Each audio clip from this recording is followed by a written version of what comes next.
22वां अध्याय तत्वों की संख्या और पुरुष प्रकृति के विवेक। उद्धव जी ने कहा, प्रभु विश्वेश्वर, ऋषियों ने तत्वों की संख्या कितनी बतलाई है? आपने तो अभी 19वें अध्याय में 9, 11, 5 और 3 अर्थात कुल 28 तत्व गिनाए हैं। यह तो हम सुन चुके हैं, किंतु कुछ लोग 26 तत्व बतलाते हैं, तो कुछ 25, कोई 7, 9 अथवा 6 स्वीकार करते हैं, कोई 4 बतलाते हैं, तो कोई 11। इसी प्रकार किन्हीं किन्हीं ऋषि मुनियों के मत में उनकी संख्या 17 है, कोई 16 और कोई 13 बतलाते हैं। सनातन श्री कृष्ण ऋषि मुनि इतने भिन्न संख्याएं किस अभिप्राय से बतलाते हैं? आप कृपा करके हमें बतलाइए। भगवान श्री कृष्ण ने कहा, उद्धव जी, वेदज्ञ ब्राह्मण इस विषय में जो कुछ कहते हैं वह सभी ठीक है, क्योंकि सभी तत्व सब में अंतर्भूत है।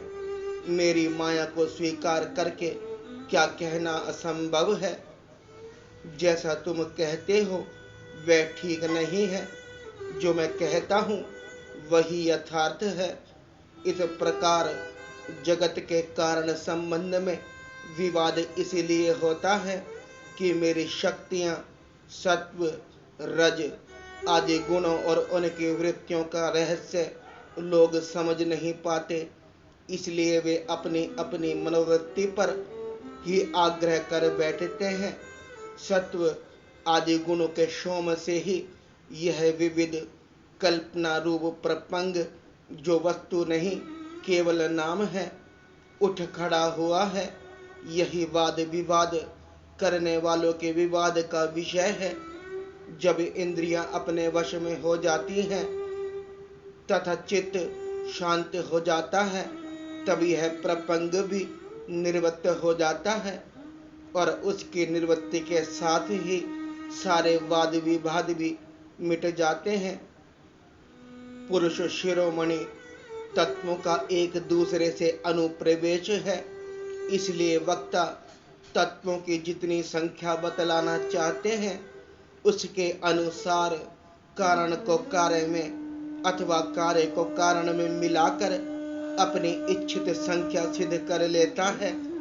ऐसा देखा जाता है कि एक ही तत्व में बहुत से दूसरे तत्वों का अंतर्भाव हो गया है। इसका कोई बंधन नहीं है कि किसका किस में अंतर्भाव हो। कभी घटपट आदि कार्य वस्तुओं का उनके कारण मिट्टी सूत आदि में, तो कभी मिट्टी सूत आदि का घटपट आदि कार्यों में अंतर्भाव हो जाता है। इसलिए वादी प्रतिवादियों में से जिसकी वाणी ने जिस कार्य को जिस कारण में अथवा जिस कारण को जिस कार्य में अंतर्भूत करके तत्वों की जितनी संख्या स्वीकार की है वह हम निश्चय ही स्वीकार कर लेते हैं, क्योंकि उनका वह उपापादन युक्ति संगत ही है। उद्धव जी, जिन लोगों ने 26 संख्या स्वीकार की है वे ऐसा कहते हैं कि जीव अनादि काल से अविद्या से ग्रस्त हो रहा है। वह स्वयं अपने आप को नहीं जान सकता। उसे आत्मज्ञान कराने के लिए किसी अन्य सर्वज्ञ की आवश्यकता है। इसलिए प्रकृति के कार्य कारण रूप 24 तत्व, 25वां पुरुष और 26वां ईश्वर, इस प्रकार कुल 26 तत्व स्वीकार करने चाहिए। 25 तत्व मानने वाले कहते हैं कि इस शरीर में जीव और ईश्वर का अनुमात्र ही अंतर या भेद नहीं है, इसलिए उनमें भेद की कल्पना व्यर्थ है।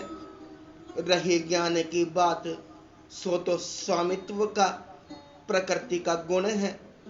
तीनों गुणों की साम्य अवस्था ही प्रकृति है। इसीलिए सत्व, रज आदि गुण आत्मा के नहीं, प्रकृति के ही हैं। इन्हीं के द्वारा जगत की स्थिति, उत्पत्ति और प्रलय हुआ करते हैं।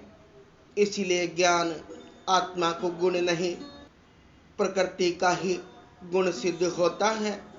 इस प्रसंग में सत्वगुण ही ज्ञान है, रजोगुण ही कर्म है और तमोगुण ही अज्ञान कहा गया है।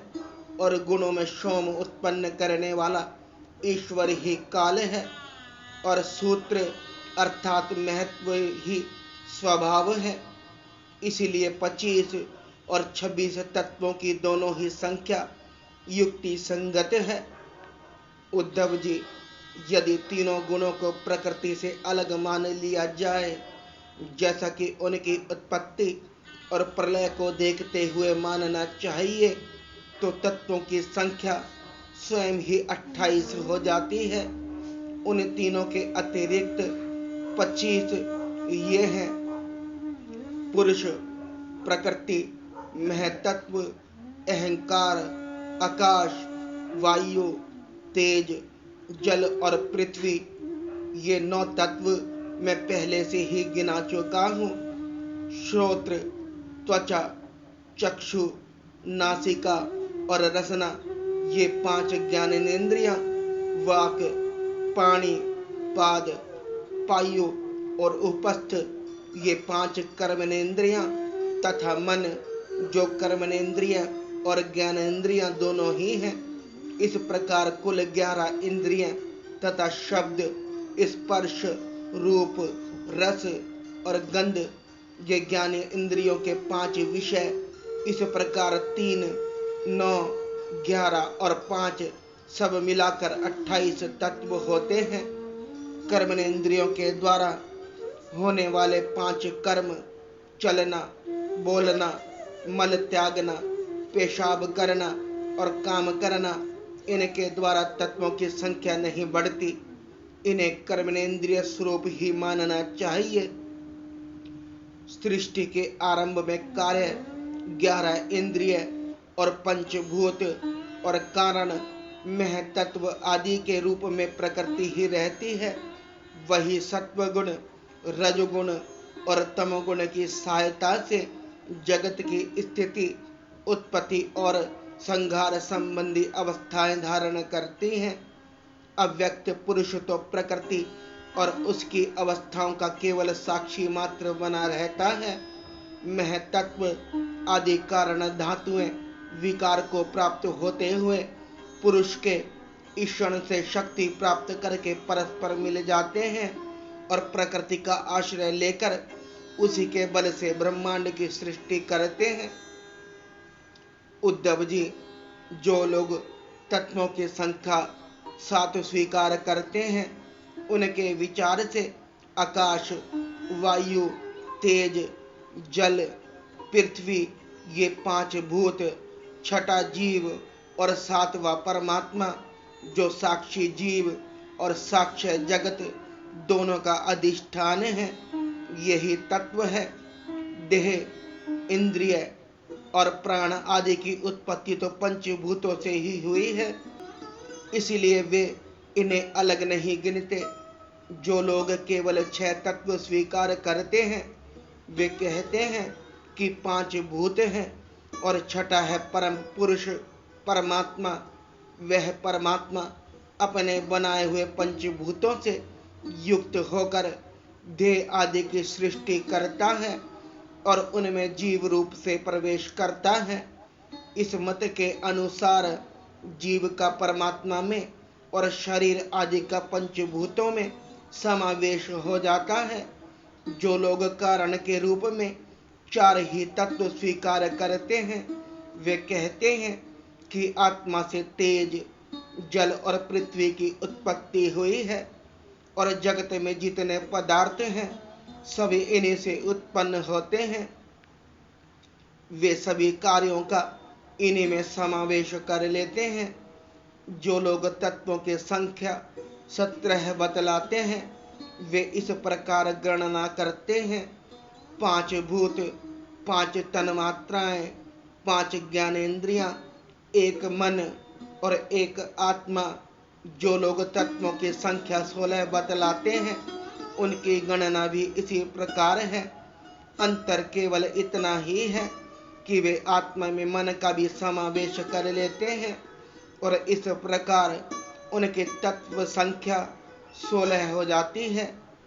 जो लोग 13 तत्व मानते हैं, वे कहते हैं कि आकाश आदि 5 भूत, श्रोत आदि 5 ज्ञानेंद्रियां, 1 मन, 1 जीव आत्मा और परमात्मा, ये 13 तत्व हैं।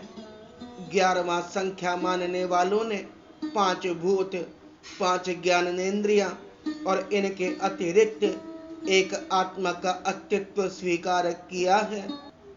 जो लोग 9 तत्व मानते हैं, वे आकाश आदि 5 भूत और मन, बुद्धि, अहंकार, ये 8 प्रकृतियां और 9वां पुरुष, इन्हीं को तत्व मानते हैं। उद्धव जी, इस प्रकार ऋषि मुनियों ने भिन्न भिन्न प्रकार से तत्वों की गणना की है। सबका कहना उचित ही है, क्योंकि सबकी संख्या युक्ति युक्त है। जो लोग तत्व ज्ञानी हैं, उन्हें किसी भी मत में बुराई नहीं दिखती। उनके लिए तो सब कुछ ठीक ही है। उद्धव जी ने कहा, श्याम सुंदर, यद्यपि स्वरूपतः प्रकृति और पुरुष दोनों एक दूसरे से सर्वथा भिन्न हैं, तथापि ये आप में ही इतने घुल मिल गए हैं कि साधारणतः उनका भेद नहीं जान पड़ता। प्रकृति में पुरुष और पुरुषों में प्रकृति अभिन्न से प्रतीत होते हैं। इनकी भिन्नता स्पष्ट कैसे हो? कमल नयन श्री कृष्ण, मेरे हृदय में इनकी भिन्नता और अभिन्नता को लेकर बहुत बड़ा संदेह है। आप तो सर्वज्ञ हैं, अपनी युक्ति युक्त वाणी से मेरे संदेह का निवारण कीजिए। भगवान, आपकी ही कृपा से जीवों को ज्ञान होता है और आपकी माया शक्ति से ही उनके ज्ञान का नाश होता है।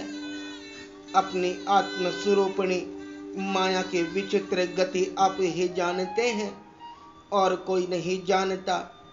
अतएव आप ही मेरा संदेह मिटाने में समर्थ हैं। भगवान श्री कृष्ण ने कहा, उद्धव जी, प्रकृति और पुरुष, शरीर और आत्मा, इन दोनों में अत्यंत भेद है। इस प्रकृति जगत में जन्म, मरण एवं वृद्धि, हाथ आदि विकार लगे ही रहते हैं। इनका कारण यह है कि यह गुणों के सोम से ही बना है। प्रिय मित्र, मेरी माया त्रिगुणात्मिका है। वही अपने सत्व, रज आदि गुणों से अनेकों प्रकार की भेद वृत्तियां पैदा कर देती हैं। यद्यपि इसका विस्तार असीम है, फिर भी इस विकार आत्मक सृष्टि को 3 भागों में बांट सकते हैं। वे 3 भाग हैं, अध्यात्म, अधिदैव और अधिभूत। उदाहरणार्थ, नेत्र इंद्रियां अध्यात्म है, उसका विषय रूप अधिभूत है और नेत्र गोलक में स्थित सूर्य देवता का अंश अधिदैव है। ये तीनों परस्पर एक दूसरे के आश्रय से सिद्ध होते हैं और इसीलिए अध्यात्म, अधिदैव और अधिभूत, ये तीनों ही परस्पर सापेक्ष हैं। परंतु आकाश में स्थित सूर्य मंडल इन तीनों की उपेक्षा से मुक्त है, क्योंकि वह स्वतः सिद्ध है। इसी प्रकार आत्मा भी उपर्युक्त तीनों भेदों का मूल कारण, उनका साक्षी और उनसे परे है। वही अपने स्वयं सिद्ध प्रकाश से समस्त सिद्ध पदार्थों की मूल सिद्धि है। उसी के द्वारा सबका प्रकाश होता है। जिस प्रकार चक्षु के 3 भेद बताए गए, उसी प्रकार त्वचा, श्रोत्र, जीवा, नासिका और चित्त आदि के भी तीन तीन भेद हैं। प्रकृति से महतत्व बनता है और महतत्व से अहंकार। इस प्रकार यह अहंकार गुणों के सोम से उत्पन्न हुआ प्रकृति का ही एक विकार है। अहंकार के तीन भेद हैं, सात्विक, तामस और राजस। यह अहंकार ही अज्ञान और सृष्टि की विविधता का मूल कारण है। आत्मज्ञान स्वरूप है, उसका इन पदार्थों से ना तो कोई संबंध है और ना तो उसमें कोई विवाद की ही बात है। अस्ति नास्ति है ही नहीं, सगुण निर्गुण, भाव अभाव, सत्य मिथ्या आदि रूप से जितने भी वाद विवाद हैं, सबका मूल कारण भेद दृष्टि ही है। इसमें संदेह नहीं कि इस विवाद का कोई प्रयोजन नहीं है, यह सर्वथा व्यर्थ है।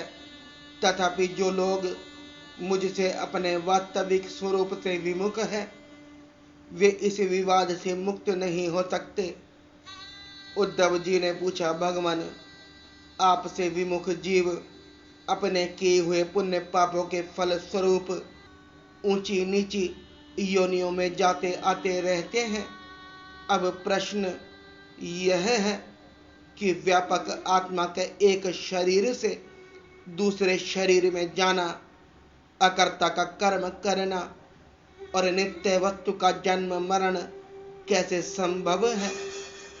गोविंद, जो लोग आत्मज्ञान से रहित हैं, वे तो इस विषय को ठीक ठीक सोच भी नहीं सकते और इस विषय के विद्वान संसार में प्राय मिलते नहीं, क्योंकि सभी लोग आपकी माया मूल की बुलैया में पड़े हुए हैं। इसलिए आप ही कृपा करके मुझे इसका रहस्य समझाइए। भगवान श्री कृष्ण ने कहा, प्रिय उद्धव, मनुष्य का मन कर्म संस्कारों का पुंज है। उन संस्कारों के अनुसार भोग प्राप्त करने के लिए उसके साथ 5 इंद्रियां भी लगी हुई हैं। इसी का नाम है लिंग शरीर। वही कर्मों के अनुसार एक शरीर से दूसरे शरीर में, एक लोक से दूसरे लोक में आता जाता रहता है। आत्मा इस लिंग शरीर से सर्वदा पृथक है, उसका आना जाना नहीं होता, परंतु जब वह अपने को लिंग शरीर ही समझ बैठता है, उसी में अहंकार कर लेता है, तब उसे भी अपना जाना आना प्रतीत होने लगता है। मन कर्मों के अधीन है, वह देखे हुए या सुने हुए विषयों का चिंतन करने लगता है और उन्हें क्षण भर में ही उनमें तदाकार हो जाता है तथा उन्हें पूर्व चिंतित विषयों में लीन हो जाता है। धीरे धीरे उसकी स्मृति पूर्व पर का भी अनुसंधान भी नष्ट हो जाता है। इन देव आदि शरीरों में इसका इतना अभिनिवेश, इतनी तल्लीनता हो जाती है कि जीव को अपने पूर्व शरीर का स्मरण भी नहीं रहता। किसी भी कारण से शरीर को सर्वथा भूल जाना ही मृत्यु है। उदार उद्धव, जब यह जीव किसी भी शरीर को अभेद भाव से मैं के रूप में स्वीकार कर लेता है, तब उसे ही जन्म कहते हैं। ठीक वैसे ही जैसे स्वप्नकालीन और मनोरथकालीन शरीर में अभिमान करना ही स्वप्न और मनोरथ कहा जाता है, यह वर्तमान देह में स्थित जीव जैसे पूर्व देह का स्मरण नहीं करता, वैसे ही स्वप्न या मनोरथ में स्थित जीव भी पहले के स्वप्न और मनोरथ को स्मरण नहीं करता। प्रत्युत उस वर्तमान स्वप्न और मनोरथ में पूर्व सिद्ध होने पर भी अपने को नवीन सा ही समझता है। इंद्रियों के आश्रय मन या शरीर सृष्टि से आत्म वस्तु में यह उत्तम, मध्यम और अधम की त्रिविधता भासती है। उनमें अभिमान करने से ही आत्मा ब्रह्मा अभ्यंतर भेदों का हेतु मालूम पड़ने लगता है। जैसे दुष्ट पुत्र को उत्पन्न करने वाला पिता पुत्र के शत्रु मित्र आदि के लिए भेद का हेतु हो जाता है। प्यारे उद्धव, काल की गति सूक्ष्म है, उसे साधारणतः देखा नहीं जा सकता। उसके द्वारा प्रतिक्षण ही शरीरों की उत्पत्ति और नाश होते रहते हैं। सूक्ष्म होने के कारण ही प्रतिक्षण होने वाले जन्म मरण नहीं देख पड़ते। जैसे काल के प्रभाव से दिए की लौ नदियों के प्रवाह से अथवा वृक्ष के फलों के विशेष विशेष अवस्थाएं बदलती रहती हैं, वैसे ही समस्त प्राणियों के शरीरों की आयु अवस्था आदि भी बदलती रहती है। जैसे यह उन्हीं ज्योतियों का वही दीपक है, प्रवाह का यह वही जल है, ऐसा समझना और कहना मिथ्या है। वैसे ही विषय चिंतन में व्यर्थ आयु बिताने वाले अविवेकी पुरुष को ऐसा कहना और समझना कि यह वही पुरुष है, सर्वथा मिथ्या है। यद्यपि वह भ्रांत पुरुष भी अपने कर्मों के बीज द्वारा न पैदा होता और न मरता ही है, वह भी अजन्मा और अमर ही है, फिर भी भ्रांति से वह उत्पन्न होता है और मरता सा भी है। जैसे कि काष्ठ में युक्त अग्नि पैदा होता और नष्ट होता दिखाई पड़ता है। उद्धव जी, गर्भाधान, गर्भवृद्धि, जन्म, बाल अवस्था, कुमार अवस्था, जवानी, अधेड़ अवस्था, बुढ़ापा और मृत्यु, ये 9 अवस्थाएं शरीर की ही हैं। यह शरीर जीव से भिन्न है और ये ऊंची नीची अवस्थाएं उसके मनोरथ के अनुसार ही हैं, परंतु वह अज्ञानवश गुणों के संग से इन्हें अपनी मानकर भटकने लगता है और कभी कभी विवेक हो जाने पर इन्हें छोड़ भी देता है। पिता को पुत्र के जन्म से और पुत्र को पिता के मृत्यु से अपने अपने जन्म मरण का अनुमान कर लेना चाहिए। जन्म मृत्यु से युक्त देहों का दृष्टा जन्म और मृत्यु से युक्त शरीर नहीं है। जैसे जो गेहूं आदि की फसल बोने पर उग जाती है और पक जाने पर काट दी जाती है, किंतु जो पुरुष उनके उगने और काटने का जानने वाला साक्षी है, वह उनसे सर्वथा पृथक है। वैसे ही जो शरीर और उसकी अवस्थाओं का साक्षी है, वह शरीर से सर्वथा पृथक है। अज्ञानी पुरुष इस प्रकार प्रकृति और शरीर से आत्मा का विवेचन नहीं करते। वे उसे उनसे तत्वज्ञ अलग अनुभव नहीं करते और विषय भोग में सच्चा सुख मानने लगते हैं तथा उसी में मोहित हो जाते हैं। इससे उन्हें जन्म मृत्यु रूप संसार में भटकना पड़ता है। जब अविवेक की जीव अपने कर्मों के अनुसार जन्म मृत्यु चक्र में भटकने लगता है, तब सात्विक कर्मों की आसक्ति से वह ऋषि लोक और देवलोक में, राजसिक कर्मों की आसक्ति मनुष्य और असुर योनियों में तथा तामसिक कर्मों की आसक्ति से भूत प्रेत एवं पशु पक्षी आदि योनियों में जाता है। जब मनुष्य किसी को नाचते गाते देखता है, तब वह स्वयं भी उसका अनुकरण करने लगता है, तान तोड़ने लगता है। वैसे ही जब जीव बुद्धि के गुणों को देखता है, तब स्वयं निष्क्रिय होने पर भी उसका अनुकरण करने के लिए बाध्य हो जाता है। जैसे नदी, तालाब आदि के जल के हिलने या चंचल होने पर उनमें प्रतिबिंब तट के वृक्ष भी उसके साथ हिलते डोलते से जान पड़ते हैं। जैसे घुमाए जाने वाले नेत्र के साथ साथ पृथ्वी भी घूमती सी दिखाई पड़ती है।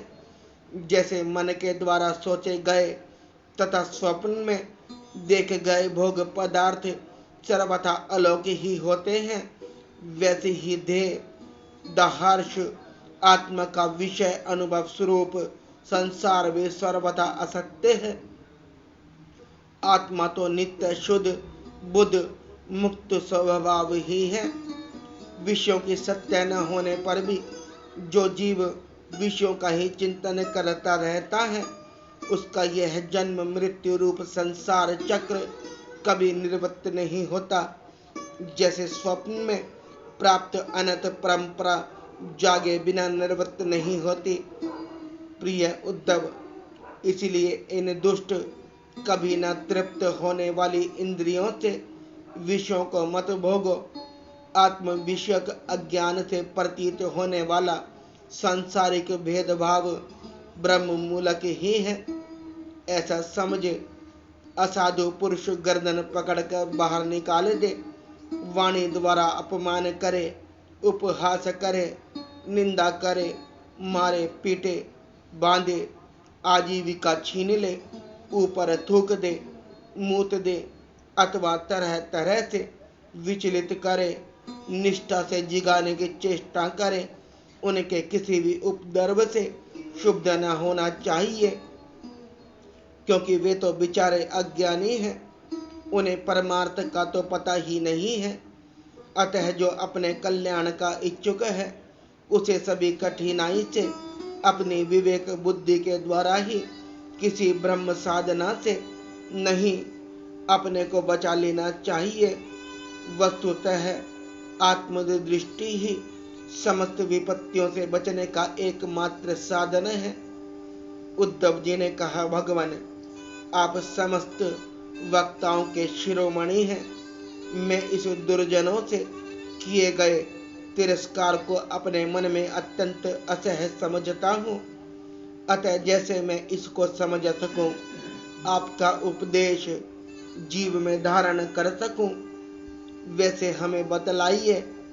विश्व आत्मन, जो आपके भगवत धर्म के आचरण में प्रेम पूर्वक संलग्न हैं, जिन्होंने आपके चरण कमलों का ही आश्रय ले लिया है, उन शांत पुरुष के अतिरिक्त बड़े बड़े विद्वानों के लिए भी दुष्टों के द्वारा किया हुआ तिरस्कार सह लेना अत्यंत कठिन है, क्योंकि प्रकृति अत्यंत बलवती है।